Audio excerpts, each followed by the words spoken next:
शायरी शायरी में कुछ बात हो रही थी। शायरी शायरी में कुछ बात हो रही थी, या मोहब्बत की शायद पहली मुलाकात हो रही थी। शायरी शायरी में कुछ बात हो रही थी, या मोहब्बत की शायद पहली मुलाकात हो रही थी। वो नजरें कुछ झुकी और कुछ टिकी भी थी।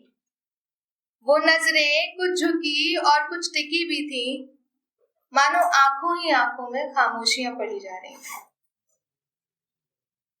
अब पहला शेर कुछ इस कदर आया, पहला शेर कुछ इस कदर आया कि तालियों का शोर रोके ना रुक पाया।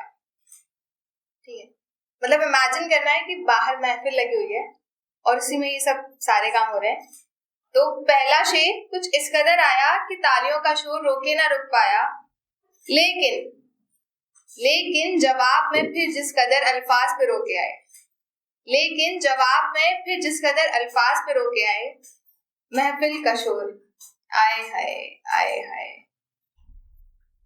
अब जहां एक तरफ शायर की नजरें उठ रही थी, अब जहां एक तरफ शायर की नजरें उठ रही थी, वहीं दूसरी तरफ शायरा की धड़कनें बढ़ रही थी। बात आगे और भी बढ़ रही थी और स्कूल के प्लेग्राउंड में ही जनाब महफिल जम रही थी। न जाने वो पास के खूबसूरत फूलों की खुशबू थी या हवा की साजिश जो शायरा को छू के आ रही थी।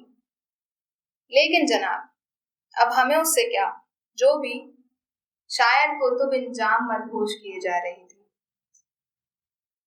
हाल ये हुआ कि मदहोशी में मोहब्बत इजहार हो गया। हाल ये हुआ कि मदहोशी में मोहब्बत इजहार हो गया और हैरान थी महफिल, हैरान थी महफिल, क्योंकि जवाब में इनकार में भी इकरार हो गया। हैरान थी महफिल क्योंकि जवाब में इनकार में भी इकरार हो गया। बज गई घंटी और अगली क्लास का बुलावा आ गया, बज गई घंटी और अगली क्लास का बुलावा आ गया, और वो आखिरी शेर शायर के दिल में खामोश सा शोर कर गया। लोग जाने लगे थे, महफिल उठने लगी थी, दिल जलने लगे थे, दूरी सिमटने लगी थी। लोग जाने लगे थे, महफिल उठने लगी थी, दिल जलने लगे थे, दूरी सिमटने लगी थी, क्योंकि शायरी शायरी में कुछ बात हो गई थी और मोहब्बत की शायद पहली मुलाकात हो गई थी। शुक्रिया।